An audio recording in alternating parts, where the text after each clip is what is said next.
Welcome to AWAI's Great Books Club with your host, Marcella Allison. So I want to welcome everyone to AWAI's Great Books Club call for February. This month my guest is Jennifer Stevens, and we are talking about Anne Lamott's Bird by Bird, which is one of my all-time favorite books about writing.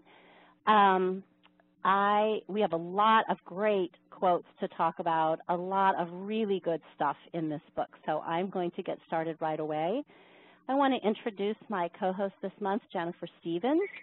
And I'm trying to think, Jen, I think the first time we met was when you were presenting at the AWAI boot camp, because I always sit in on your presentations because they're so practical. You always give me something that I can actually go back and use, which is really helpful. And then we actually worked together, and I got a deeper appreciation of your writing skills when I attempted to write a control for international living and failed miserably to come even close to what you've been doing. So you're in good company. It's the one advantage to writing for IL because basically no one can do it. So if you manage to do it, it's a miracle. It's okay. It's the one thing no one minds, like, not succeeding at because, no one else has been able to do it either. Well, you've been doing a great job with that publication, and I love reading it. I'm still an avid fan, and I wonder if you want to just tell our listeners just a little bit about what you're working on lately, what you do with IL, what you do with travel writing, what you do with AWAI. Just kind of fill us in a little bit. Sure. Well, thanks, first of all, for having me. I was honored to be invited. This was great. I love this book that we're going to talk about, too, for lots of reasons I will explain as we go along. But I am our copy chief at International Living, and I'm also the executive editor of our publication. But mostly I really write copy. We write about great ways to explore the world and live and travel internationally affordably, and we have a very positive worldview, which I think a lot of Americans don't have, but we do. We think the world is full of promise and adventure and opportunity, and you just need to know how to find it. It fits so great with this book because, sometimes it's hard to take a book that's about, say, fiction writing or just writing in general and think, well, how does this really apply to copywriting? But I think especially when it comes to travel writing and when Anne Lamott is talking about living and seeing things differently as a writer and being alive in the world, I mean, to me, that's like a perfect fit with travel writing because that's why I travel. I want to be alive. I want to see a different part of the world. I want to experience life differently. And so do you find that you have your copywriting and but you're also writing about romance and travel and adventure, and that maybe that gets a little bit closer in some ways to some of the things that Lamott talks about in fiction writing than, say, I don't know, writing about covered calls? I think, I do think it does, but a lot of the lessons I think I would draw from her book have to do with the flexibility you can gain as a writer, the independence, and it doesn't matter what kind of writing you're doing, that I think there's lots of lessons that can be learned from her fiction writing. I think there's one quote in here, I was going to say this, but to me, I don't write fiction. I've never really wanted to write fiction. This is not my thing. However, it made it sound so much harder than copywriting. I was like, now I definitely I'm so glad I'm a copywriter. I feel like what we do as copywriters and what the folks listening in, if you're just starting out as a copywriter, in a lot of ways is really prescriptive. And so while you can gain all the pluses of being a freelancer, you don't, and it requires creativity, it requires being well-read, it requires all the things that fiction writing requires, but there's a roadmap with copywriting that does not exist to the same degree, I don't think, with other kinds of writing, certainly not with long-form fiction. No. And so to me, I was like, I thought, I've loved this book for many years, but I just thought it reminded me how happy I am that I write something that you can look up what the map should be. If you can't remember what should happen next in this promo, you can go look at another one and figure it out. Right. You don't have to like sit there and go, oh my God, I'm at a dead end on this book and I don't know where to go and I don't know what to do with my characters. You do right, know exactly. All that stuff about next. character, like you're gonna feel like you'll be able to see where they want to go. I was like, oh good Lord, I would be so bad at that. And I'm a very creative person, I think, you know, and I write very creatively. But sometimes, you know, it's nice, like I think of that, we talked about this a little bit on the call with Gordon last time, when you think about a sonnet having this like really strict form, and yet within that form people are amazingly creative, right? And I think about that like, okay, so we have the form of copywriting, and in some ways it is a strict form. There's things we have to do in our headline, things we have to do in the lead, things we have to do when we make the offer, things we have to do in the PS. And yet, within this strict form, which is no more or no less strict than a sonnet, right, we can have amazing creativity. And when we see control promotions that just sing, you get it, right? You're like, this is not a less than. This is equally creative and fun. And like you said, it lets you have the writer's life without having to be dependent upon writing the next breakthrough best-selling novel, the odds of which are probably slim to none. Pays well. That's the other thing, too. Oh, my God, yes. This is the one kind of freelance writing where you can really gain all the benefits of writing as a freelancer. You know, I'm completely unemployable. I said this earlier today to the group I did earlier. Me too. I could never behave well enough. I know. I've worked at home in my own house since 1999. I can't imagine having to post in an office. I mean, so I do occasionally. I'll go over. Our office is in Ireland, so I'm very lucky that way. They fly me over there, and I spend a week or two in the office, and that's great. And I have to go to the office every day. And when I get back on the plane to come home, I'm so glad that I don't have to go to the office every day of my life. I love going then while I'm there, but I don't want to do that again ever.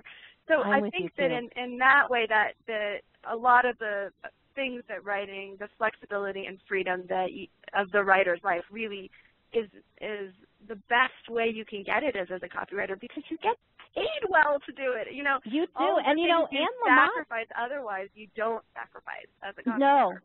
And one thing that Anne Lamott did, she started out writing restaurant reviews. You know, she had what I like to call keep the lights on work.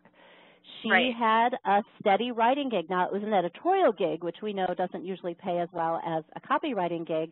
But at the same time, she also had keep the lights on work. So she's writing her novels, but she's still showing up and doing her restaurant reviews. And she's teaching. And even now, you know, she's teaching and she's writing, and it's the same, you know, it's the same idea. But it's also nice to have that flexibility. I actually think there's a lot in this book that can inform copywriting and the kind of writing that we all do. I do too. Very directly. So let's jump into a few things. Whoops, hold on. I got to make sure I got control here. So this book came out in 1995, and I read it shortly after it came out because I had fallen in love with one of her first books, actually about having children, called Operating Instructions. And I loved it because I think Operating Instructions did the same thing for me that this book did, which it took parenting and said, you don't have to be this perfect parent. And you look at these other mothers and they look like they've got it all together. And then here she was, a recovering alcoholic, a single mother, trying to raise this kid. She was hysterically funny in describing that she knew nothing about having a baby and she's trying to figure it all out. And it was like so human and so messy and so real that I laughed my way hysterically all the way through it. And by the end, I thought, okay, I think I can handle this, right? And the same thing with Bird by Bird. I feel like, and you mentioned that when you and I were exchanging emails about why this book, because she describes in such great detail the messiness, the realness of writing, and that you don't have to be perfect, you know. And I love this quote. She says, clutter and mess show us that life is being lived. Clutter is wonderfully fertile ground. You can discover new treasures under all those piles. And I think, to me, that's what this book at its heart is about, is that real writers are real people, and it's a messy, cluttered process. It's not a perfect, clean, pristine process. Yeah, I absolutely agree with that. And I think too that, you know, over the years I look at sort of a different way that I write now than I did when I first started, and it's every bit as messy. It's just that I know how to clean it up better because I've been doing it for so long. Do you know what I mean? And I think faster, it's never, probably.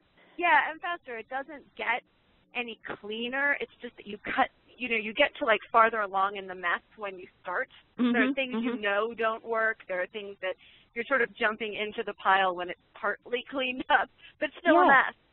And I think I think that's always true of everybody. I don't think anybody sits down and writes a perfectly good thing the first time. Part of the reason I think I said this. But it's so funny because we do that, right? Like we look at a finished final draft, and we're always comparing our first efforts. We compare our mess to their cleaned up final, and it's so unfair. It's like we forget that they didn't write it that way. It didn't come out of them that way. It's true. Like even looking at an example at Agora Publishing, so like the End of America promo, which is Stansberry, like with the huge millions and millions of dollars. But that took a year to write. You know, so it wasn't like, you know, they sat down and just wrote it. Like and I'm guessing a gazillion drafts. Right. I mean, a year's worth of drafts. It wasn't like they thought about it and then they didn't get to it. I mean, they sort of wrote one version and it wasn't quite right and then did another. And it took a year by the time they got it to the point that it really worked well. And so it came out and people were like, wow, that's a great new idea. But it had kind of been evolving and, you know, a year's worth of concentrated effort to kind of get that thing to the state that it was in, where it worked. And so I think that is important to remember. I also think that the part about the mess is important, that there are so many people online, so many like online marketers. This is just a pet peeve of mine, that sort of position themselves as, look at this fabulous life I have, i.e. the promise, right? So here's my promise to you. You know, I've got this great life and I jet set around and my kids are cute and no one ever throws up. It's just perfect. And if you buy my copyright, everyone's above average. Right, exactly. If you buy my thing, you can have this life too. And while I understand the construct, you know, that makes sense. Of course, you're going to show, like, look at this great life you can have. You know, I spend lots of time every day writing about international living and showing people enjoying life overseas. But this idea that they have created these little personas for themselves, and their personas are, like, sickeningly perfect. I just can't make me nuts. It's just not. I feel like, oh, my God, nobody should ever see the pile of laundry that is in my laundry room. I just would be so embarrassed.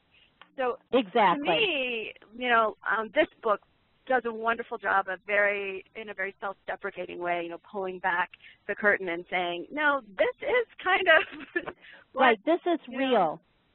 I wanted to jump to this quote that you sent me because I think it just perfectly encapsulates what we're talking about. And she says, people tend to look at successful writers who are getting their books published and maybe even doing well financially, and think that they sit down at their desks every morning feeling like $1 million, feeling great about who they are and how much talent they have and what a great story they have to tell.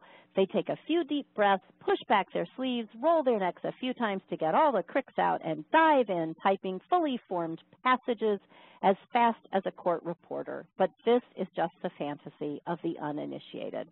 And I think that's exactly it. Yeah, it is. That's a great example, and it is true. I mean, I've been writing a long time, and sure, if I sat down to write something and somebody who's never done it before sat down, in all likelihood, what I wrote would probably be better. You know what I mean? Because I know because you can do it in your sleep at this point. You know the voice and the tone and the audience. I never sit down and feel like I know what I'm going to say. I never sit down and feel like, okay, this is going to be so easy. Right. Yeah. It's just not. I mean, I always joke that writing is the only thing I'm good for, but at this point, if you didn't pay me, I just don't know that I would ever do it because it's so painful.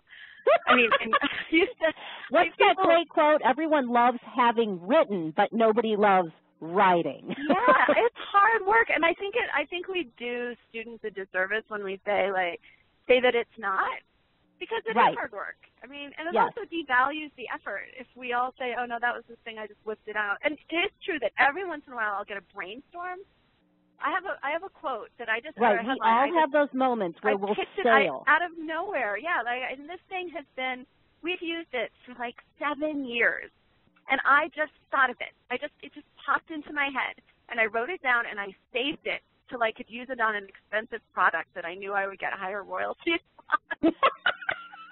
I love it. I was like, that's good. But that is the only time that's ever happened to me where I sort of thought of the headline like, oh my gosh, I think that could work. And we all have those. And the thing is, I think when you show up every day and you practice your craft, those moments are more likely to happen. Yeah. But they really are not. That's the exception, not the rule. And I think I agree. And that when we you make have it sound like it's the rule, that's the disservice, you know? Yeah, you have to put the hard work in. And I mean, having said that, it's hard work, but I'm not digging ditches. I mean, it's hard work, but I don't have to put a suit on. People pay me obscene amounts of money to sit at my house all day. I can get up and do laundry anytime I want, though clearly I do not do it often enough. Witness my basement, which now would probably kill you if you walked through it. So I want to talk about, just real quickly, which is, okay, so if it doesn't come pouring out of you like this perfect fountain of, you know, polished copy that just descends on the page and goes off and makes millions of dollars, how do we do this? How do we actually, you know, do the hard work? And I want to start with a quote that is from the name of the book, Bird by Bird. And I'm going to just read the little story. You pulled the punchline here. I'm going to just read the little story and then talk about, I want to ask you about, so how does this translate to the act of, okay, so when we do get down to the page, how do we do this if it's not going to just flow out perfectly formed? So here's what she says. 30 years ago, my older brother, who was 10 years old at the time, was trying to get a report on birds written that he had 3 months to write, which was due the next day. And how many of us, I will admit that I am the queen of procrastination, so I cracked up right at that. 3 months to do it, he's done nothing, it's due the next day. We were out at our family cabin in Bolinas, and he was at the kitchen table, close to tears, surrounded by binder paper and pencils and unopened books on birds, immobilized by the hugeness of the task ahead. And I think so many of us, the first time we sit down to write, I mean, I know the first time I was looking at a boardroom magalog, I was physically ill at the hugeness of the task I had, right? 64 pages. He says, then my father sat down beside him, put his arm around my brother's shoulders, and said, bird by bird, buddy, just take it bird by bird. So I just wanted to ask you, how does that play out in your own writing, this idea of bird by bird to you? So it definitely does, and this is something I do. This is the only way I can function. So I have a great fear of the blank page. I look at it and I have to like walk away and get a cup of coffee, and then I come back, and you know, I really have a hard time getting started. And so what I try to do is write something, anything on the page. So if you know that you're going to have a sidebar on something, you could start that sidebar, and all you're going to do is just write that sidebar.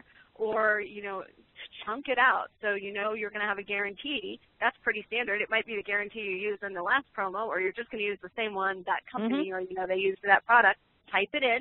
All of a sudden, or you've got somebody else's anymore. Sample of a guarantee that you can use as an outline.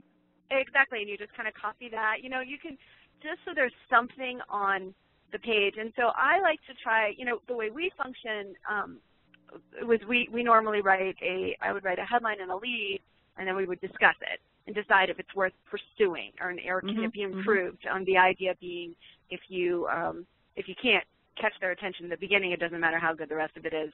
No one's going to buy anything, right? You got to get that. Right, yeah. Right, you got to get that first part right. And so a headline and a lead could be anywhere from, sometimes I'll just have a kind of little idea and I'll send a headline in 3 paragraphs, just something quick, like 1 page basically. Sometimes I just did one and I sent 8 pages. A longer promo, but also I was just kind of thinking through the idea in my head, getting it out there. But it can be hard to try to start at the start, you know? So it's okay to type in other things you think you might want to use. So let's say you've been collecting testimonials and you think, oh, these will be good for this promo. Type them in. Like, you might not know where you're going to put them. You might not know what they're going to be, if they're going to be more momentum. It gets you going. Right, and that's what I do. I have to do that because I'm incapable of sitting down and just writing it straight out, headline and then more. Like, I have to have something else on the page first. So, but I think once you do, then your head's kind of in that space, and it's a lot easier to go back and try to work out the headline. And, you know, the headline can take me a day, you know, so I might have little things typed on the page, but I may basically spend a whole day screwing around with the headline. You know, and I think that's great. Yeah, because we get so caught up in this idea of we got to find out the big idea, we got to know the theme of the package. And sometimes when you're on an assignment, you can get so caught up in trying to find that big idea and so overwhelmed that you never get the other stuff in. And then all of a sudden, you finally get the headline and the lead done, and then you've got 10 minutes to write the rest of the package. Right. Whereas if you let yourself, you know what it also does is it gives you a little win. You know what I mean? Because you can spend all day on headlines and still not have one that you think is going to work. Right. At some point, you have to leave what appears to be good enough, even if you know it's not right and you know you're going to go back to it again, but you feel like, okay, that's closer to what I want. Right. And then once I kind of have that, I can do the lead. And, you know, for me, going through the machinations of what that headline is or typing up other stuff, I'm subconsciously thinking about what's the best way to get into this promo. And, you know, if through AWAI, there's tons of tools that they have at your disposal, and those tools are really useful because they really can help you figure out how to approach this and that. You know, John and Mark wrote a book about leads, so pick one. You know what I mean? Just and say, pick okay, one and try it. I'm going to try this story. Or I love this next quote because she says, look, you don't have to see where you're going. You don't have to see your destination or everything you will pass along the way. You just have to see 2 or 3 feet ahead of you. And the metaphor for this that I loved is when she talks about the 1-inch picture frame that she sits on her desk. Mm-hmm. And this is on page 17 for those of you playing the game at home. And she says, and still it leaves me winded. I go back to trying to breathe slowly and calmly, and I finally notice the 1-inch picture frame that I put on my desk to remind me of short assignments. It reminds me that all I have to do is write down as much as I can see through a 1-inch picture frame. And I think that's the secret, right? Like, okay, I can just do the guarantee. I can just do one more connecting sentence here, or I can write one testimonial, because then you don't lose that momentum. You keep yourself going. And like, for example, if you're tired, one thing you can do is write bullets. You know, like if you know you're going to have bullets in it and you can't deal with the big picture, you're not quite sure you want to do it, but you know you need like 2 big banks of bullets, write the bullets. Or I'll often, because I find the bullets easier, bullets to me are not so intimidating as the rest of it, all the paragraphs. Right, they're short little things. They don't have to be related really, you know, they're just little things. But so I'll often write the rest of it and then just leave a place, you know, like 8 to 10 bullets here, you know, 11 to 10 bullets here, whatever, and then I can go back at the end, and if all I have to do is write bullets, I feel like, oh, phew, okay, you know, the big part's done. All I have to do is write 20 bullets. Like, I'm good, I can do it. And sometimes I will even do, and this is a great transition to our to the idea of the shitty first draft, because sometimes when I'm writing boardroom bullets and they have to be like this like amazing bullet that's going to like call everybody into the copy, and I can get so intimidated because I can sit there and read Arthur Johnson's bullets and, you know, get caught up in, I'm not worthy, I'll never be able to do a bullet that's good. I just say to myself, just put a placeholder in. Just, you know what you're going to tease, you know, so I might just say something like, you know, miracle nutrient cures heart disease proven in studies. And I know that's not strong enough that I got to have but I'm like, okay, I've got something down. It fits in my little 1-inch picture frame. I've got the note as to what the cure was. And when I and now it's like in my brain percolating. And then when I come back to it, I'll be able to adjust it. But if you never start, it's never percolating. And I think that what's really brilliant about the shitty first draft idea is, 1, you just begin, and then 2, once you've gotten it all down on page, your brain starts to automatically think about it and play with it and improve it. And like, I'll be walking and I'll think, oh, that's how I should do that transition. That's so much better. And then I'll get back and I'll fix that. Yeah, that's exactly right. And I mean, it is kind of your duty to have a shitty first draft, because you should in no way, shape, or form ever turn in your first draft. So when I turn in a piece of copy that says first draft, it's like my 6th draft. Right. You know what I mean? Like, so everyone will be like, oh, Jen's stuff always comes in so clean, and that's my gig. That's right. It does, because I had so much pain all by my little self in my own office before I showed it to anyone, to make sure that it is clean when it comes in. That, not that it's perfect, and we'll do another draft or maybe 2 or 3 drafts, but we're starting at a good, solid place, and a place that I feel okay putting my name on. I would never show anybody I would be embarrassed to show anyone what my first draft looked like. And that's see, okay. that's the problem I'm okay with that. with procrastination, and I said this on the Facebook page, as I said, the problem with procrastination is it robs you of the chance to improve that draft. And I will say this, I've started working with Richard lately, and he's such a sweetheart, but he said to me, could we please just call this the SFD? So for those people who might be offended at my throwing around the word shit nonstop, I will try to remember for the rest of the call to use SFD. But for me, if I procrastinate to the point where it is due in 24 hours, like the Bird by Bird story, then the only thing it's possible to turn in is the SFD, because I robbed myself of all the time that's going to make it look better. And that's really, it's true. And it's hard because, like I don't have writer's block, because if I have a deadline staring me absolutely right in the face, I always think of something to say. The problem is I won't necessarily have anything to say earlier, because it's like, oh, well, I've got another day. So I've gotten really better about it over the years. It took me a long time to be better about it, but I feel like I've really come to terms with the fact that first draft just is never going to be as good as the second or third or fourth. So you just have to give yourself a little more time. And I love how she describes her fear about the whole SFD on page 25. She says, the whole thing would be so long and incoherent and hideous that for the rest of the day I'd obsessed about getting creamed by a car before I could write a decent second draft. I'd worry that people would read what I'd written and believe the accident had really been a suicide, that I had panicked because I had lost my talent and my mind was shot. It's like it's that idea of you look at someone else's 16th draft and you compare it to your SFD, and it's like, no, how do you think they got there? They didn't. I remember one of the biggest aha moments of my career was when I asked David Deutsch to send me his first run of his bullets, not the ones that I was seeing in the boardroom package that were brilliant. I just said, did you save those? And he goes, oh yeah, I always save them by rounds. I said, would you just send me your first round? And I looked at them, and half of them were incoherent. It was like heart disease, miracle, peanut butter. Like, that was it, right? Like, I'm like, oh, okay. And it was so freeing. I was like, oh, I don't have to be brilliant right out of the gate. I just have to be willing to put something down on paper.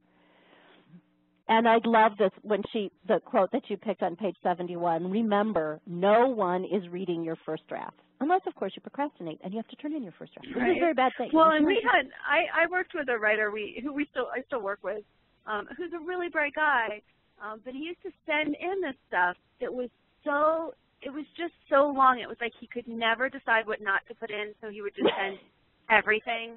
And I sat down and I said, look, you're not a bad writer. You're actually a good writer, and you get what we do, but you cannot send this stuff in anymore. It's actually your job to not send this stuff in. Like, it's not my job to find the promo in the 85 pages you sent. That's not my job. And clean it up. No, and you don't have time for that. It's exhausting. He's sending a first draft.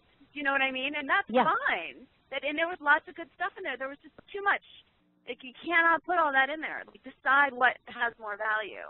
And clients don't want to have to rewrite your SFD for you. They don't want to have to do that. We won't. I mean, we just won't. No. You will just finally not be working with them anymore. Right. So this leads into perfectionism, which is something we have been talking about and sharing about on the Facebook page, and something that is near and dear to my heart, because to me, perfectionism is what's tied to my procrastination, because I know that I procrastinate because it doesn't come out perfect, right? And instead of like saying to myself, just what we've been saying here, sit down, put something imperfect down and polish it, I'm like, oh, I can't write because it's not perfect. And I love this description where she says, perfectionism is the voice of the oppressor, the enemy of the people. It will keep you cramped and insane your whole life, and it is the main obstacle between you and a shitty first draft. And that is so true. And I'm just going to add the rest of that paragraph because I love it. She says, I think perfectionism is based on the obsessive belief that if you run carefully enough, hitting each stepping stone just right, you won't have to die. The truth is you will die anyway, and that a lot of people who aren't even looking at their feet are going to do a whole lot better than you and have a whole lot more fun while they're doing it. Like that fear of failure, of not being perfect, gets in the way of just doing it, to quote a bad Nike commercial. No, it's definitely true. I'm a real perfectionist, but that's something I actually have been personally working on, because I feel like the most successful copywriters really produce, one of the reasons they're the most successful copywriters financially is that they produce a lot of copy.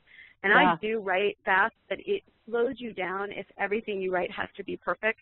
And the truth of the matter is, having a subhead that is imperfect halfway down your promo is not going to kill your promo. Having a subhead that's terrible, okay, but assuming, like, I'm not writing anything that's terrible, you know, I mean, granted, my first draft might be terrible, at this point in your career. By the time, you know, it's in the works and you're really sort of, you're at the point where you're going to be showing it to somebody and it's decent, you know, it's got a chance of working. And so that's something that, like, I kind of sat back and said, you know, every year I sit back and think, like, what can I do to make my year as successful as it can be, or what are my priorities, both personally and professionally. And one of my priorities last year was to just get more copy on the street. I just felt like, and the only way I could do that was to not, it isn't that I don't care, but it was just to let it go a little sooner, to just come to terms with the fact that, you know what, it isn't perfect. And I'm sure y'all go back in 6 months and be like, wow, I could fix this and I can fix that, but I don't think my fixes are going to make it 100% better. They're going to make it maybe not better at all. Like, maybe no one will notice. Right, So and it's not costing you thousands of sales. That's not happening. Right, and so this idea that, like, the faster I would be able to work faster if I just set my bar, and I don't, this is a bad analogy in some ways, setting the bar lower, but setting the bar below perfection is okay. Yes. And so I did, and I had more copy, I think, on the street. At one point, every single thing we mailed in a month, I wrote. You know. Oh my God, that's amazing. I mean, it was insane. It was kind of a little much. Now this year, I'm like, I don't want to work so much. That's crazy. That year was horrendous. Let's not do that again. But the point being that, like, it is true. You should always take pride in your work. You should always strive to do the best that you can. But certainly with a promotional piece of copy, it can go out slightly shy of perfect and do really well. And in fact, if it does that and it does really well, you can then say, I have some ideas for improving it. Right, and I love this. You can go in and improve it some more and then bump up your response a little more. If you'd waited until you got that more to even send it in, it'd be months later. And then you might have missed the window. And I love this. Stacey Morris says the same thing. This is on her, on the Facebook page. She mirrors exactly what we're talking about. She says, to clients, good enough is very often good enough. As much as I might want the time to keep making a piece better, you can end up going down a rat hole with perfectionism, since nothing is ever perfect. And I love that idea of a goal of getting, so you're really using, you know, you're using revenues as a motivation. It's like, look, the more work I put out there, even if it's not perfect, if it's all good, solid work, good enough, like she says, then I've got more stuff on the street. I've got more income coming in. I can move on to more projects. And I love, especially in the financial world, your idea of, you know, timing is critical. You can wait forever to have the perfect financial promo, and the markets will have moved, you know, and it will be too late.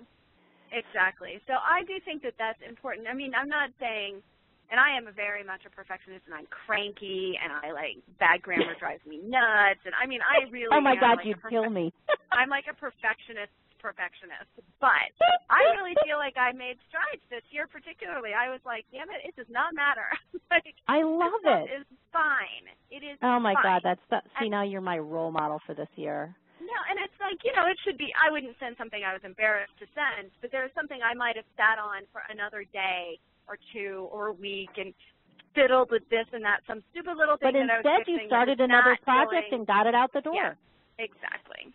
I want to talk about a couple more things about perfectionism, because I think this is something that's so important that we all struggle with, and I really think this is a way to help our listeners. So when I ask people, like, what do you struggle with? What are you hearing? You know, what's going on? And Alex, who's going to be actually on our call with us next month, who's one of Paris's apprentices with me, of course I had to crack up at his sarcasm. He said, you're never going to like your work. Why not like it quicker? Life is too short to put off self-flagellation. Which made me think of her quote about the voices, the negative voices in your head, which I know is something that not everybody struggles with, but it is for sure something that I have struggled with a lot. And this is a little trick of hers that I have tried to use mentally, and I thought I would bring it up and we could just sort of laugh at it a little bit and kick it around and then talk about a few more ideas for perfectionism before we move on. So this is on page 27, and this is her one of her tips for how she deals with those self-flagellating voices in our head. She says, close your eyes and get quiet for a minute until the chatter starts up. Then isolate one of the voices and imagine the person speaking as a mouse. Pick it up by the tail and drop it into a mason jar. Then isolate another voice. Pick it up by the tail, drop it in the jar, and so on. Drop in any high-maintenance parental units. Drop in any contractors, lawyers, colleagues, children, anyone who is whining in your head. Then put the lid on and watch all these mouse people clawing at the glass, jabbering away, trying to make you feel like shit because you won't do what they want, won't give them more money, won't be more successful, won't see them more often. Then imagine that there is a volume control button on the bottle. Turn it all the way down for a minute and listen to the stream of angry, neglected, guilt-mongering voices. Then turn it all the way down and watch the frantic mice lunge at the glass, trying to get to you. Leave it down and get back to your shitty first draft. Yeah, I love that. I think that's great. I think that's great. And I think people do, we all have self-doubt. We all have issues with confidence. But the truth of the matter is showing up is half the battle. So you got to just sit down and just do it. And, if you're persistent, you'll be really successful. Copywriting is not, there is a certain amount of meeting of art and science, but it's not, anyone can do it. I really do believe that. It's not, some people do it better than others, but there are a lot of people out there making a good living as copywriters who are not the most inspired writers on the planet. And it's the God's honest truth.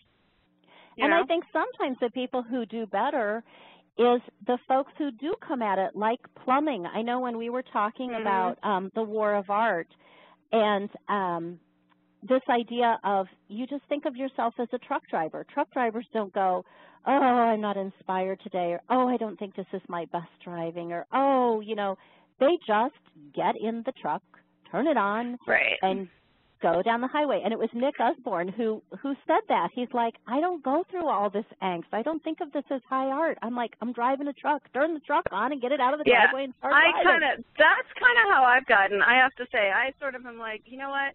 I'm not writing the next great American novel. I'm just writing a promo. I know what the layout is. I know what it's, you know what I mean? I know it needs to have a lead.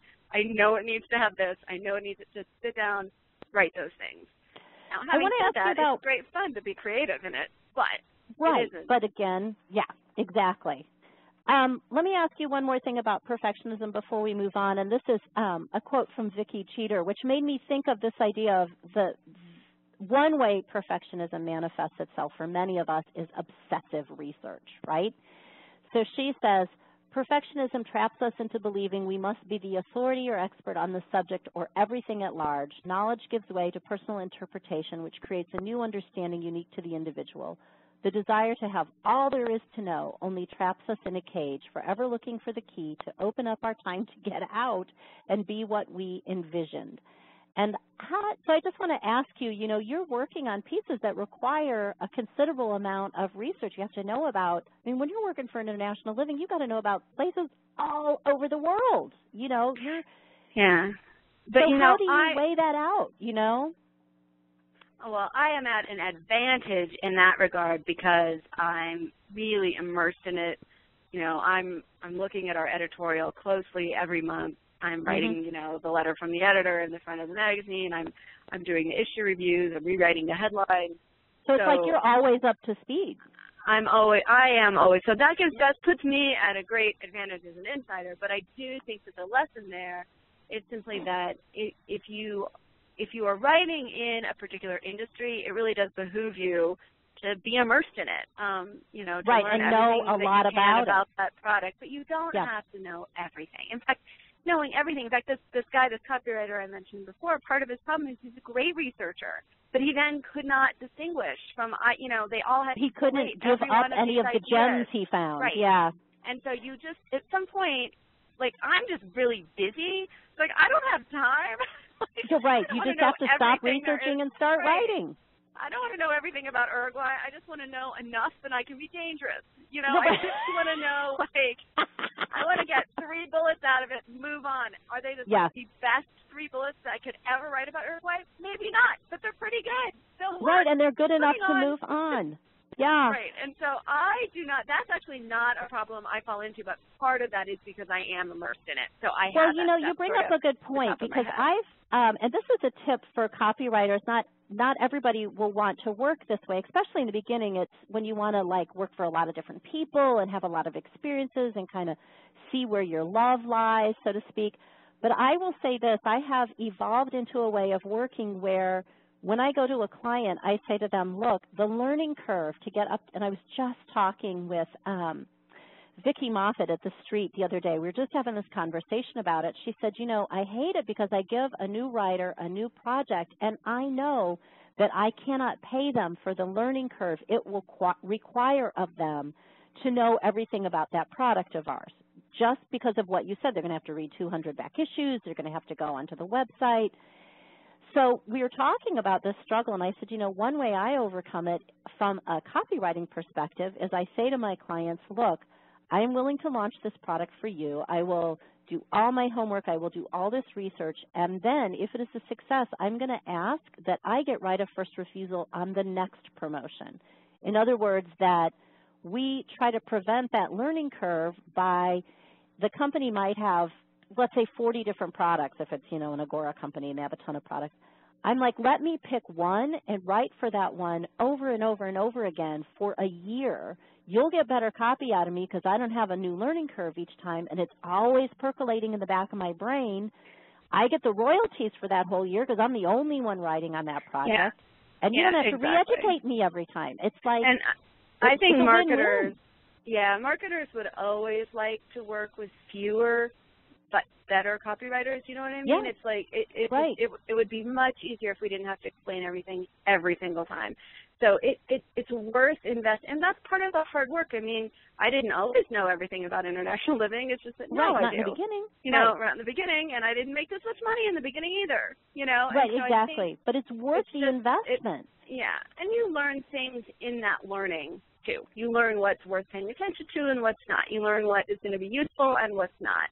So that informs other unrelated projects. You know that looking this place will yield results, and looking over here is interesting, but doesn't come up with anything that you can really use in a piece of copy. So I think that learning curve is that's part of the deal. That's part of the dues you pay, so that later on you don't have to do so much research, Right, but you got to bite the bullet in the beginning. And I do think, like I said, some of the ways I work around it is I try to work on the same products over and over again once I have done that, so that I don't have to, when I consciously decide to take on a new product, I have to build in that learning curve time because, like Vicki was saying, it's absolutely true. Your publisher can't pay you for the extra 30 hours of research it takes you to get up to speed. They're only paying you for your writing time. Like, you've got to know that especially if it's an area you don't know a lot about, that you're going to have to really put the time into that.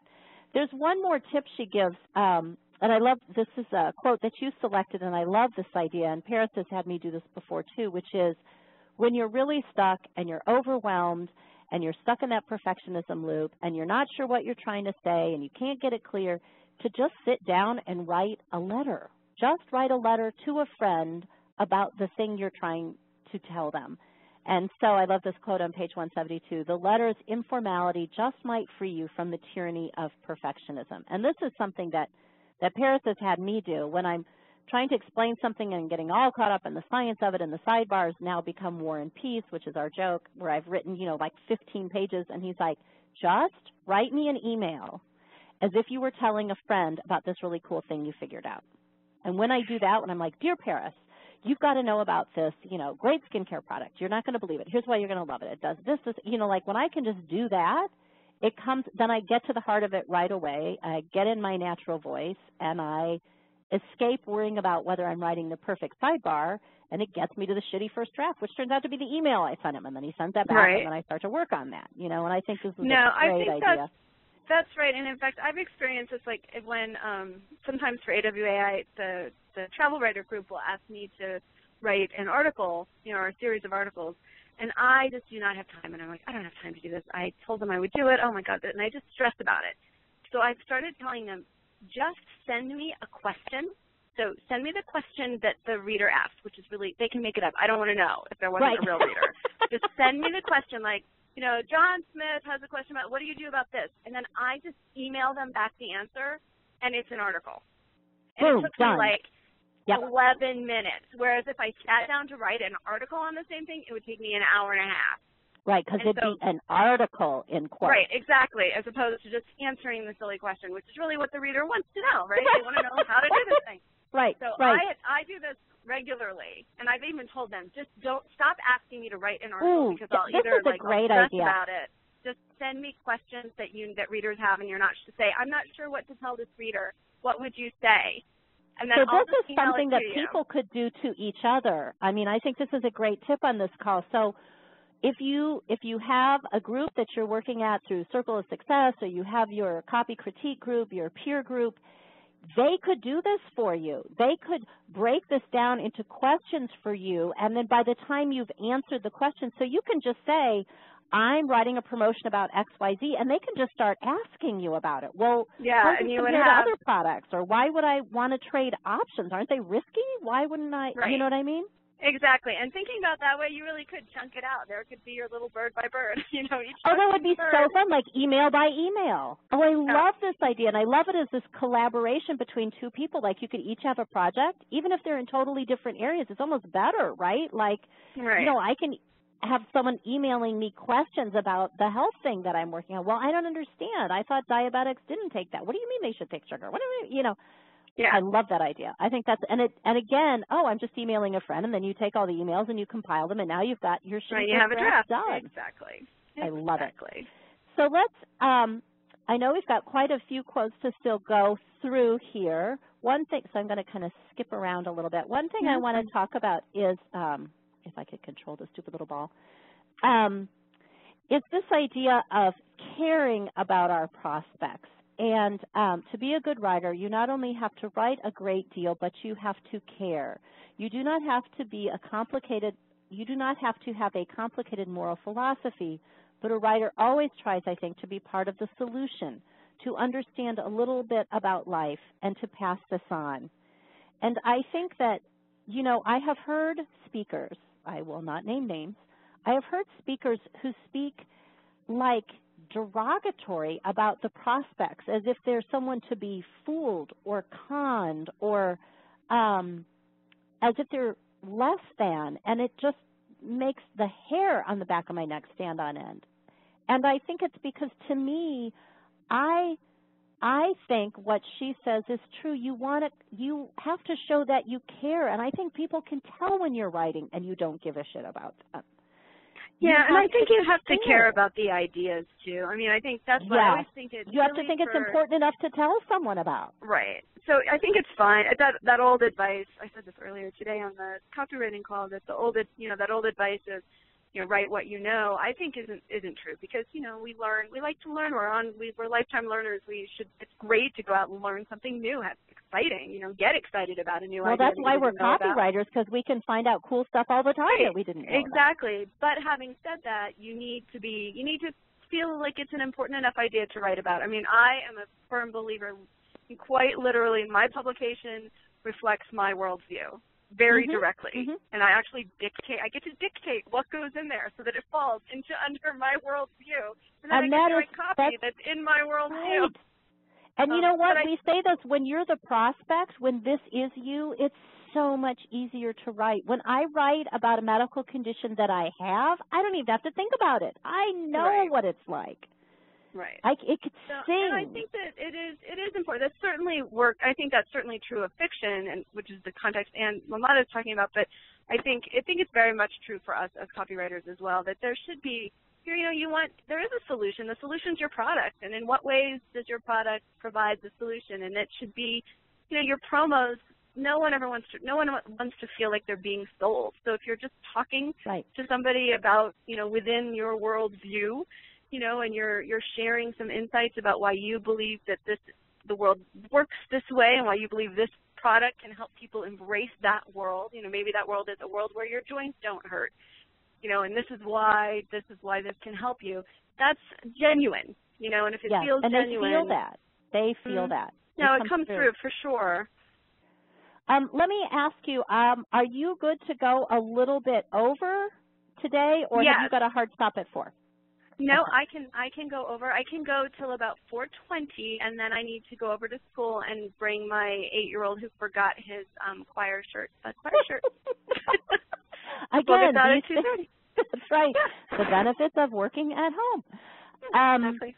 And I think so. This next quote, I think, also goes along with what we were just talking about, which is if you're going to gather an audience and demand their attention, make sure that you have something important to tell them. And I think the other part about this is you also have to make sure that they understand why it's important. And this is a mistake that I often make as a writer. I'll get all excited. I'll write like the whole scientific background behind some health thing that I think is like really cool. And then David will say to me like, but why do I care? But what's the benefit for me? Yeah, I think it's hard to keep the eye on the benefit. And I've recently I've written 3 or 4 promos kind of along the same style. These video sales letters where we actually have a talking head, and then it kind of flips into text, scrolling text, and the video, the dude reading it comes up at the end again. Right. But the format I've kind of created this structure, and it is just so benefit heavy that it has made me realize that, like, wow, I should go back to some of the old promos I wrote. I bet that I did not highlight the benefit. That you could up the benefits a little. I just beat it to death for the first, 10 pages. It's benefit, way more than I would when I wasn't thinking about it this way. And I thought to myself, I think I probably could do a better job in some of the other stuff. I should go back through it and see if I can't that's a really good enliven in older promos. I do think that's a real challenge for copywriters, is just to figure out what the big benefit is, and then to keep that theme, to keep that one big idea rolling and really beat it to death. I mean, you can beat it to death a lot more aggressively than you might think. That benefit. You can dimensionalize it. You can come at it from different angles. You can evoke different emotions around it, like Clayton does. Because unless they grasp why that benefit is important to them, unless they really grasp the advantage, they're not going to buy. So you can explain all the cool features you want, but unless you really hone in on what's in it for them, it's not enough to motivate you to buy. Right. Exactly. No, I think that's true. I think this book is really interesting because it's a book about fiction writing, but I just felt like there were a lot of good lessons. Oh, there were so many lessons. And here's another one I love that you pointed out, which is what I call clarity, right? Outside the classroom, you don't get to sit next to your readers and explain little things you left out or fill in details that would have made the action more interesting or believable. The material has got to work on its own. And sometimes I think we know so much about the product, right, that by the time we sit down to write about it, there's this, so we talked about there's the first danger, which is you don't know enough, right? Like you haven't done enough research, you haven't climbed the learning curve. The other side is you know so much, you start assuming that they know something that they don't. And I wrote this whole headline lead this week for a control I have for SoundView, and it's about the fact that arsenic is in rice. And so I'm going all off on the consumer report studies and the FDA and, how this got in there and how much arsenic is in there and blah, blah, blah. And David emails back, and I just love him. He like gets to the heart of things. He's like, Marcella, this entire thing is predicated on the understanding that I already know that arsenic's bad, and I already believe it's a poison. He's like, you haven't given any evidence of that. Like, in my head, I was like, well, of course, arsenic in old age. Everybody knows arsenic's used to poison people. It's a terrible thing. I hadn't put any of that in there. He's like, so why should I care that it's in my rice? You didn't even tell me it was a deadly poison. Yeah, I think it's important to have, particularly when you first start, to have somebody read your stuff. And so sometimes if I'm stuck, I'll go downstairs and like talk at my husband and explain something to him, and he'll ask some question like, well, what are you talking, something like, what are you talking about? And then you're what is like, this? And I'll be like, yes. I didn't think of that. I forgot to tell you that part. Yes. Right. If I have to tell you it, it should be in your promo. So I think that it's useful to have somebody. It's real, and that having a community at AWAI is nice because you've got a friendly community right there, of people who in. are like-minded, and they don't mind reading your stuff because you're going to read their stuff. And this is another trick which I think is critical, which is the reading aloud part. And I love this. She's got so much humor. I love this. I can see the surprise on my students' faces because the dialogue looked okay on paper, yet now it sounds as if it were poorly translated from their native Hindi. Yeah. And this is particularly true of video sales letters because I'm very They're going to be talked aloud, right? Right. Yeah. I'm very conscious, and I'm conscious not only that some random person is going to read it, but somebody I know is going to have to read this thing. And so I think, like, well, would they say it this way, or what would they say? Would I really feel okay if someone made me read this? Because one day someone might make me read one, and then I'm going to be like, oh.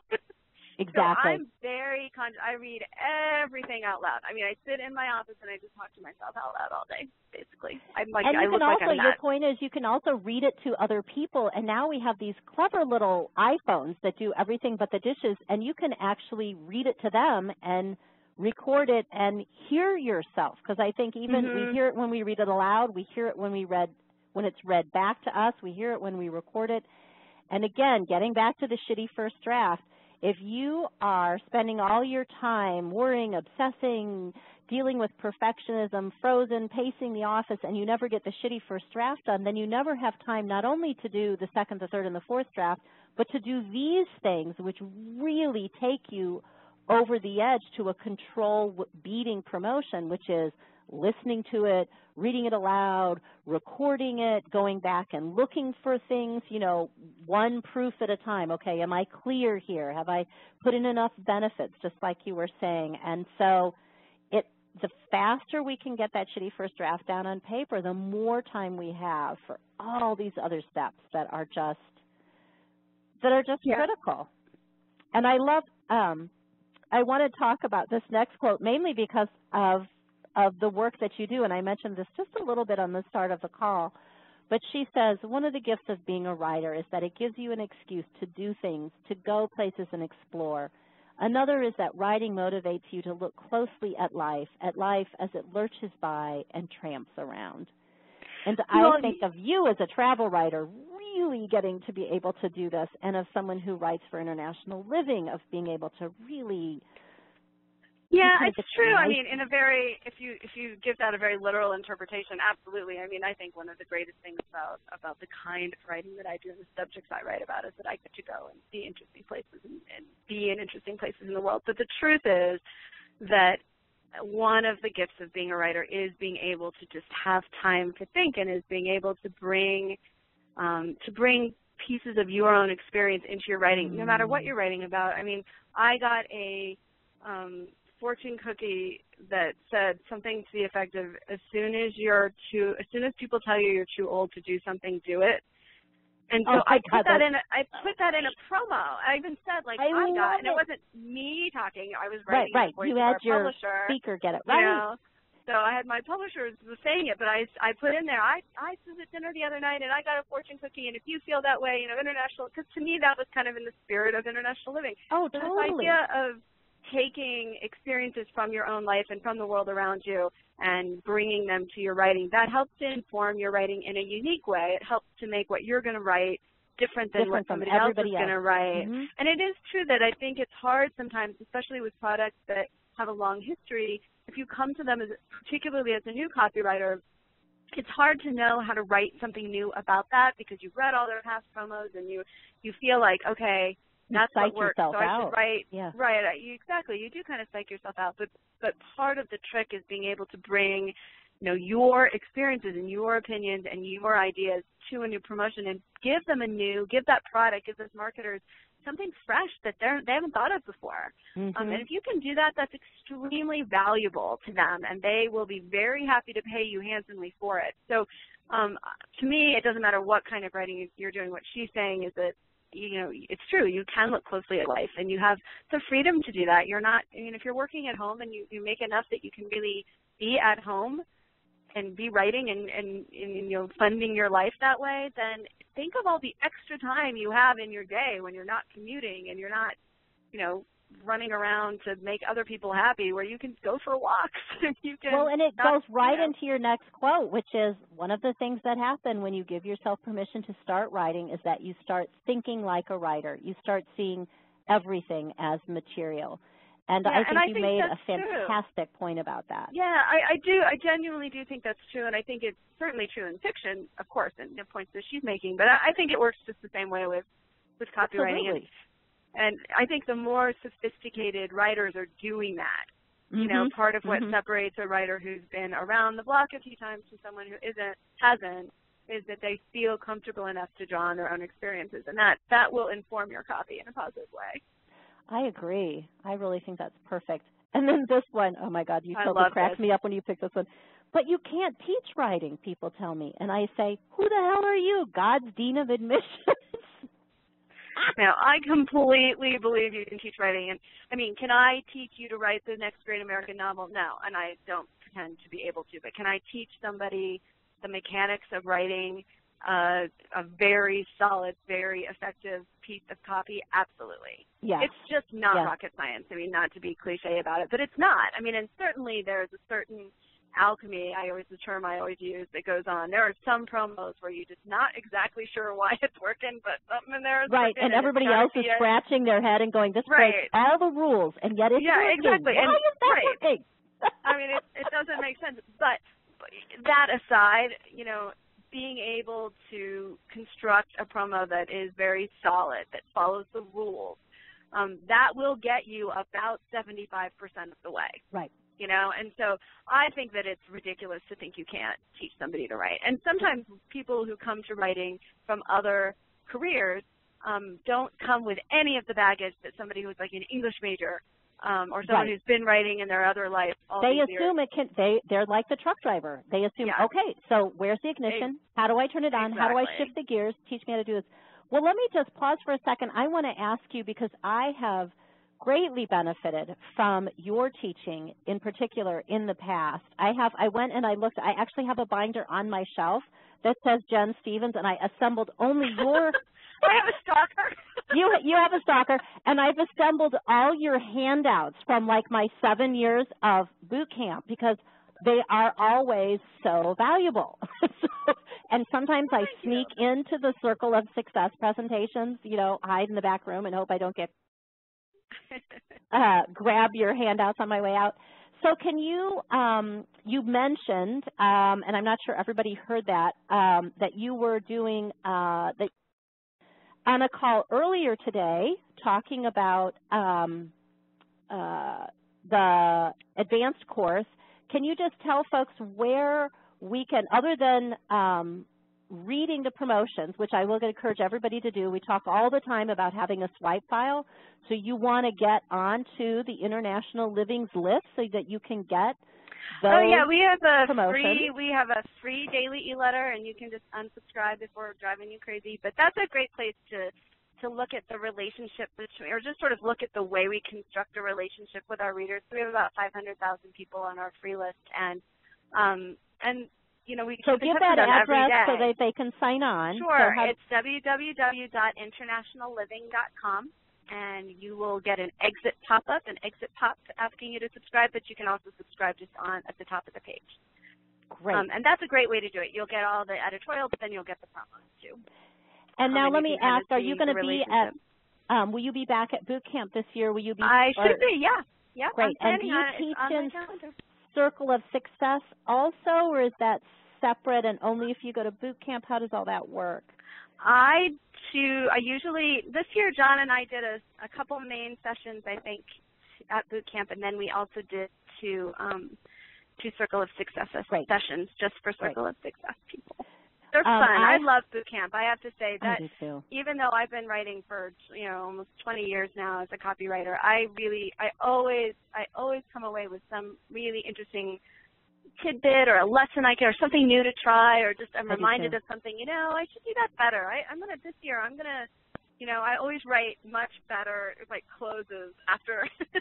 Right, you're just reminded of things. You're like, oh, I've heard that before, but I forgot that. I need to I need to start paying attention to that more. It's nice, and everyone's really friendly. I think that in terms of, particularly for folks who are just getting started, it's a really friendly environment. Oh, it's the best place to go. It's great. So and I will say this to everybody who's listening going, it's only February. Isn't that in October? I, like Jen, already have this marked out on my calendar and, know when I'm going. And I'm already emailing people. We're like, yeah, let's do that in October when we're there. So I know it seems crazy, but they are selling out earlier and earlier. And those of us who come every year, that goes on my calendar. In January, I'm like, oh, I got to put in boot camp, and I got to put, there's very few things that, have to go on. I have a group of women writers, and we go away every year for a week together. That goes on, and boot camp goes on. So we're not crazy. We know it's February, and where I am, there is 7 inches of snow outside, but I have already written down that I shall be in Florida in October. I want to do just a couple more before we skip to the end here. I liked this one in particular. I know that you'll have a comment about it too, but my comment, honestly, is that first line. Say to yourself, in the kindest possible way, look, honey, all we're going to do for now is write a description of the river at sunrise, or the young child swimming in the pool at the club, or the first time the man sees the woman he will marry. That is all we are going to do for now. We're just going to take this bird by bird, but we are going to finish this one short assignment. And I know we've been talking about breaking down assignments and doing it in pieces and this whole idea of bird by bird, but what I think is important is that opening sentence. You need to do this in the kindest possible way. My husband and I went to see the movie Whiplash over the weekend, which was nominated for one of the Academy Awards, and it's about this incredibly abusive music coach. And he teaches by shame and abuse and sarcasm, and it's just you almost are cringing in your chair watching this. And when I let those voices, the ones that we talked about at the start of the call, the sarcastic, the negative, when I let them take control, that's when nothing gets written. That's when I get tied up in knots. That's when the copy sounds terrible because I've overthought every other word. And so to me, it's this idea of she is so kind and humorous and gentle towards herself. She can laugh at herself, and she can remind herself that you have to be easy. You have to be kind, because if you are beating yourself up over not being good enough, you will not get better. I can tell you that much. Yeah, and I think sort of tangentially related to that is the idea of just setting a little bit of a goal for yourself every day. And so, we always say write every day. I mean, I write all day every day. I write a lot every day, but I don't always finish what I need to get done. And so something else I've been doing a better job of recently is putting a little yellow sticky on my computer. You can do stickies on the Mac. You can do a little sticky it's part of the computer program. So I make a little sticky, and these are the 2 things that have to get done today. Yep. And I've gotten better about I don't check my email. I just write those 2 things because, again, in all part of I need more copy on the street because successful copywriters mail a lot of copy. I'm not going to answer the 13 emails that the various editors need something. But you know what? More important is that I make more money. So I'm going. And I love it. Copy on the street. What a great phrase, Jen. Copy on the street. I want more copy on the street. I think it was great. And this is another quote that ties exactly to that. I know one thing for sure about raising children is every single day a kid needs discipline. So it's useful to give yourself a minimum quota of 300 words a day. but also every single day a kid needs a break. So think of calling around as giving yourself a break. So you build in breaks and work time. Yeah, I'm terrible about that. Like, I will sit and I'll be like, oh, I'll just sit here and barrel through it. And this is my New Year's resolution for this year was, you know what? You have the writer's life. You should actually enjoy it a little more. Because last year was nuts. Last year was nuts. For various reasons, last year was nuts. But so this year, I really am trying. Like, I am not going to work late into the night every single night. I'm just not going to do it. Like, even if it means I have to get up early and work a little more in the morning, you know, get up at 4:30 or 5 and just make sure that I'm getting what needs to get done. Partly I have an issue because my office is 7 hours ahead of me, and so I like wake up and they've been at the office already for 7 hours. You're already behind when you get out of bed. That's so unfair. Exactly. And so, but this year I decided I'm not going to let it bother me. Right. I'm going to live the writer's life. I'm just going to embrace that flexibility a little more than I usually allow myself to. I'm such a little taskmaster of myself, you know. Great resolution. And so you can't get up. You can't get up. Right. Like, it will not kill me to walk to school at 2:30, bring the choir shirt, watch the singing of the national anthem at the basketball game, and walk home. It's 4 blocks. Really? I'm going to write that much in the 25 minutes that it's going to take me to do that? Exactly. So well, and since we want to get you off on time, I'm going to jump ahead to one more, which is you have a great reminder, which is this idea of the peer review process. And we've talked about this a lot, and I think this is a good place for us to close before I go into our sort of standard operating procedure things that we do at the end of the call. And so if you have to slip off, that's okay. But what I wanted to talk about is the peer review, and we've mentioned this a couple times in the call, and I love this quote. I am suggesting that there may be someone out there in the world, a spouse, you mentioned a spouse, a close friend, who will read your finished draft and give you an honest critique, let you know what does and doesn't work, give you some suggestions, things on which you need to elaborate, ways in which to make your piece stronger. And as we talked about earlier, let you know what you left out that they needed to understand what you were talking about. Right, or something that confused them. No, it's really important to have somebody read your stuff. You know, me, now I'm working very directly. I work in International Living, and so I have our publisher, but we always have, you know, specific copy reviews on Monday morning. We go over the new copy that we've all written in the last week. But sometimes before that even, I will shoot Jackie, our publisher, a note and say, it's not cooked, but just we can just give this a quick glance and let me, you know, it's just 2 pages. Just give it a quick look and see if I'm kind of on the right track. Like, we're going to talk about it on Monday. It will be in proper form by Monday. Yeah, and I do this with David all the time. I'm like, can you just look at this and tell me, do you like the theme? Am I, you know, am I going in the right direction before I spend all this time polishing it and find out that I was actually driving to Kansas when I needed to be headed to New York, you know? Right. And I think one parting note I would say about this book that I think that something we can learn about good writing is that part of the reason this book is so engaging is because, well, yes, it has all the practical things, and if you're a writer, you eat this practical stuff up, but also this book itself is just so engagingly written, and part of what makes it engaging is the unexpected analogies, oh, God, yes, I love it. Let's find that one that you have. Oh, there's one. Where is that one? So here, I just flipped back to it on the slide that you picked, which I love. She's trying to find out what the thing is called that goes on the top of a wine bottle that you have to remove, right? And so she says, I finally got through to the winery's receptionist and told her what I needed. She said she always just thought of it as that wire thingy, too. So she transferred me to a 2,000-year-old monk, or at least this is how he sounded, faint, reedy, out of breath, like Noah after a brisk walk. That cracked me up. I just thought part of the lesson we can learn from this book as a text is simply that these kinds of little nuggets are scattered throughout, and you never know quite what to expect next. And a good promotion is functions in that same kind of unexpected way. If the reader knows I know what he's going to say next, then they're not going to buy it because they feel like they've read it before. And so it becomes a wah, wah, wah, wah voice in their head. Exactly. And so I think part for me, what the pleasure of reading this book came in part in her turn of phrase, which is always very conversational. It's always very friendly. It's very self-deprecating. It's an easy read. At no point, it's very finely edited. I mean, she's gone through this thing many times, clearly, because at no point did I ever feel like, ooh, that's awkward. and I'm sure because we know she writes shitty first drafts, that doesn't happen. And so just this idea, I think, of a book continuing to surprise you. If your promos can do that in the same way, that's the mark of a savvy copywriter. It is very much. Just in case you have to jump off, I want to say this has been a fantastic call.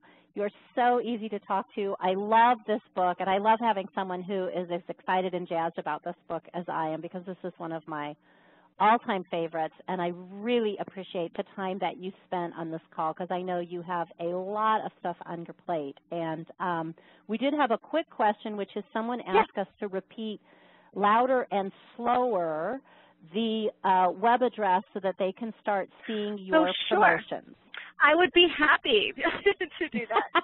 It is International Living, so www.internationalliving.com. Perfect. Just there's and a free letter. Just internationalliving.com. International Living, and if you just Google International Living, it'll pop up first thing. And I will also post this on the Facebook page for everyone to see, so you can also grab it from there. As you know, every month I try to give you a little piece of homework. So this month, since we had a great conversation going on about perfectionism, I'm going to ask us to continue that, but I'm going to make a little challenge, which is just notice when you are getting caught up in perfectionism. Remind yourself that perfectionism is the voice of the oppressor. Use her metaphor. Put a canning jar on your desk with a lid. And imagine every time you start to hear those voices saying you're not good enough, you can't do this, this isn't perfect enough, you need 5 more, polishes of that sentence before you can move on.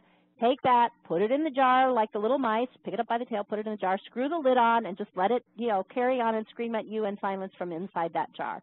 And then just share your story or your experience with us on the Facebook page.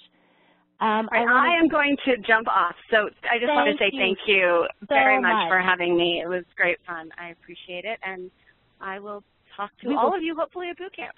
Yes, absolutely. Thanks, Jen. Take care. Okay. Thanks. Bye. I want to remind everybody that next month's boot camp, there you go, my brain has ceased to function. Next month's book club, we are reading Mastery.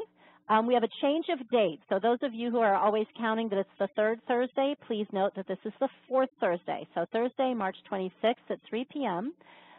One of my mentors and a fabulous A-list writer, Paris Lampropoulos, is going to join us, and we're going to be reading Mastery by George Leonard, and I'm hopefully going to be joined by a bunch of fellow writers who have also trained and studied with Paris. And here is what Paris had to say about the book. He said,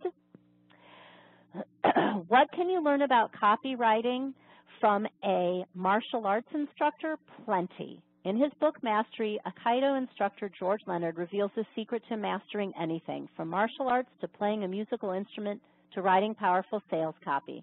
This book is so important that I make all my copywriters read it, and you'll find out why in next AWAI's Great Books Club call. So we're going to really talk about what does that learning curve feel like when you decide to really master a craft. What is that like, whether you're starting out as a beginner or an advanced writer who really wants to break into that top 1% of writers where Paris and David and Richard Armstrong write. And we're going to talk about what that takes. So I really hope you'll join us and join some of my fellow apprentices as we talk about what it's like going through that learning curve. I want to award a copy of Mastery to our March Book Club winners. And again, I will butcher names for which I apologize profusely. Rona Sheardon, Peter McMinn, Louis Stacy, Mary Lynn Sismich, Karen Carson, Jurgita Vyatkuti, Aidan Larson, Shanta Madir, Robin Leatherman, Julie Mansell, I'm not sure which. You will all be receiving a copy of Mastery by George Leonard. I want to just give you the lineup here real quick. In April, we're going to be joined by Mike Palmer, the fabulous writer and coach at Stansberry, and we're going to be talking about a book by a trial lawyer, Win Your Case by Jerry Spence, which was recommended by Gary Benzavenga.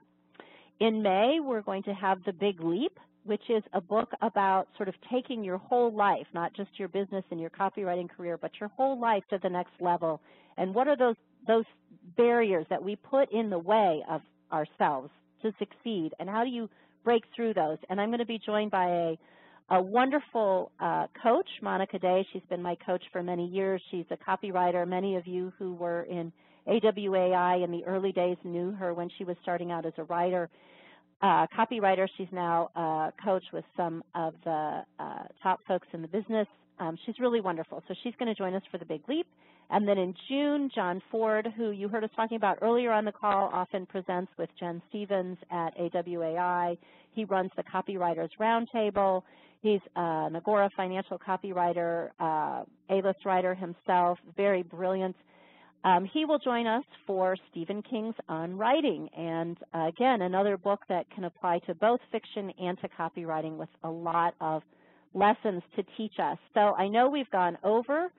That's what happens when you get two people who love to talk as much as Jen and I do, especially about a book that we both love. I'm glad you stayed with us and joined us, and I will look forward to seeing you all on the Facebook page. And remember, take it bird by bird, and I will see you next month for AWAI's Great Books Club. Thanks. Bye, everyone.